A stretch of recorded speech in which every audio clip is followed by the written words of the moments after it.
Previous page നോക്കിയിട്ടില്ല. ഈ സിനിമയ്ക്ക് നീ അങ്ങനെ ചെയ്തു?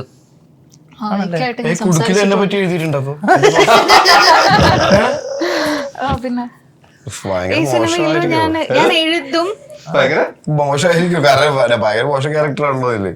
അല്ല അതെങ്ങനെയായി എന്നുള്ള എല്ലാം ഉണ്ടെന്നാണ് പറഞ്ഞത്. അതാണ് അതിൽ നിങ്ങളെ രാവണന്റെ ക്യാരക്ടറാണ് രാവണനെ അടിച്ചു മാറ്റി കൊണ്ടുപോകുന്നത്. അല്ല അല്ല ഇത് ഒരു പുതിയ അറിവാണ് കേട്ടോ, തീർച്ചയായിട്ടും ഒരു പുതിയ അറിവാണ്. ഞാൻ ഇവർ അത്രയും പ്രൊഫഷണൽ. ഇത് എവിടെ നിന്നാണ് ഈ ഐഡിയാസ് കിട്ടിയത് ശരിക്കും? ഏത് ഇതെന്താ ഒരു മെത്തേഡ് ആണോ ആക്ച്വലി? ഇത് കൈൻഡ് ഓഫ് പല പൃഥ്വിന്റെ കൂടിയല്ലോ ആദ്യത്തെ പടം ചെയ്തത്. അയ്യോ അതൊന്നും ഗ്രാജുവേറ്റിനായിട്ടൊന്നും ഞാൻ പറഞ്ഞില്ല. ആ സമയത്തൊക്കെ എനിക്ക് ഭയങ്കര പേടിയായിരുന്നു സെറ്റിലൊക്കെ. അപ്പൊ ഞാൻ അങ്ങനെ ഐഡിയ കിട്ടുന്നല്ല, ഞാൻ എന്റെ അടുത്ത് കഥ പറയുന്ന സമയത്ത് ഞാൻ നോട്ട് ചെയ്ത് വെക്കും ക്യാരക്ടേഴ്സ് ഒക്കെ, അപ്പൊ എഴുതി വെക്കാറുണ്ട്. പണ്ട് ഉണ്ടായിരുന്നു ഇവൻ ഇതേപോലെ ഒരു ഡയറിയിൽ കഥ പറയുന്ന സമയത്ത് തന്നെ പോയിന്റ്സ് ആയിട്ട് എഴുതി വെക്കുന്ന ഒരു ശീലം ഉണ്ടായിരുന്നു. എനിക്കറിയാമോ? പിന്നെ എനിക്ക് കുറച്ചു കാലം വരെ ഉണ്ടായിരുന്നു. മേ ബി പുള്ളിക്കാരൻ ഇതൊക്കെ ചെയ്യും. തട്ടത്തിന്റെ സമയത്തൊക്കെ ഈ ഒരു ബുക്കും കൊണ്ടാ വരിക, കാര്യമായിട്ട് എഴുതി വെക്കുമായിരുന്നു ഇതുപോലെ തന്നെ.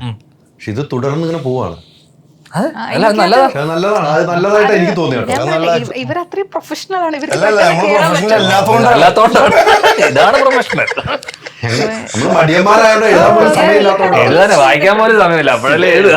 അല്ല ഞാൻ ഈ മൂവിക്കും അങ്ങനെ ചെയ്തിട്ടുണ്ട്. ഞാൻ ഇക്കായിട്ടൊക്കെ ഡിസ്കസ് ചെയ്യണം. ഇപ്പൊ ചില കാര്യങ്ങൾ നമ്മൾ ചോദിക്കുമ്പോൾ ഞാൻ എൻ്റെ ഉള്ളിലുള്ള ചില സാധനങ്ങൾ ഞാൻ ചോദിക്കും. മേ ബി അതുകൊണ്ട് ഇങ്ങനെ ആവില്ലേ എന്നൊക്കെ ചോദിക്കും. ഡയറക്ടേഴ്സിൻ്റെ അടുത്ത് ചോദിക്കും ഞാൻ. അപ്പോൾ അവരത് അവർക്ക് ഡിഫറെൻ്റ് ആയിട്ടുള്ള ഒരു ഒപ്പീനിയൻ ആണെങ്കിൽ ഞാൻ അത് അക്സെപ്റ്റ് ചെയ്യും. എനിക്കത് മാറ്റുന്നതുകൊണ്ട് വലിയ ബുദ്ധിമുട്ടൊന്നുമില്ല. ഒരു പുസ്തകം ഇറക്കാവുന്നതാണ് കേട്ടോ,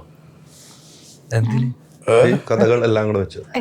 നമ്മുടെ അവരുടെ എക്സസൈസ് ഡയറി ഒരിക്കലും കൃത്യമായിട്ട് ഇറക്കാവുന്നതാണോ? ഞാൻ നോക്കിട്ട് ഫുള്ളി അടിച്ചു അല്ല ഇതൊരു പുതിയ അറിവാണ്. ഇപ്പൊ ഞാനും പറഞ്ഞ പോലെ അങ്ങനത്തെ എക്സസൈസും പരിപാടി ഇപ്പം പല ആക്ടേഴ്സും ഇവിടെ എനിക്കൊന്ന് ടോവിയൊക്കെ എനിക്കൊന്ന് ആദിശക്തി എന്നൊക്കെ പറഞ്ഞിട്ടല്ലേ തിയേറ്റർ മറ്റേ പോണ്ടിച്ചേരിയിൽ ഇപ്പൊ കുറെ പേര് ഓറവില്ല പലരും വലിയ ആമിർ ഖാനൊക്കെ വന്നിട്ട് അവിടെ ഏതോ സിനിമയ്ക്ക് മുന്നേ അവിടെ എനിക്ക് തോന്നുന്നു ഗ്രൂപ്പിലൊക്കെ അങ്ങനത്തെ പരിപാടികളുണ്ട്. അപ്പം എനിക്ക് തോന്നുന്നു പ്രൊഫഷണൽസ് അടക്കം അത്തരം ആമിർ ഖാനെ പോലത്തെ ആൾക്കാരടക്കം വന്നിട്ട് അത്തരം എക്സസൈസസ് ഫോളോ ചെയ്യുന്നുണ്ട്. അപ്പൊ അവർക്കത് ഹെൽപ്ഫുൾ ആണ്. ഭയങ്കര നമുക്ക് ഈസി ആയിരിക്കും. നമുക്ക് പെട്ടെന്ന് അങ്ങനെ ഒരു നമ്മളുടെ പേജ് നമുക്കറിയാലോ എഴുതി വെച്ചത്. ചിലപ്പോൾ നിങ്ങൾക്ക് വായിച്ചത് മനസ്സിലാവില്ല ഞാൻ എന്താ ഉദ്ദേശിക്കുന്നത്. അങ്ങനെ കഥ പോലെയല്ല. ഞാൻ മനസ്സിലുള്ള കാര്യം എഴുതി വെച്ചാൽ നമുക്ക് പൂർണ്ണ രൂപം നമുക്ക് കിട്ടില്ല.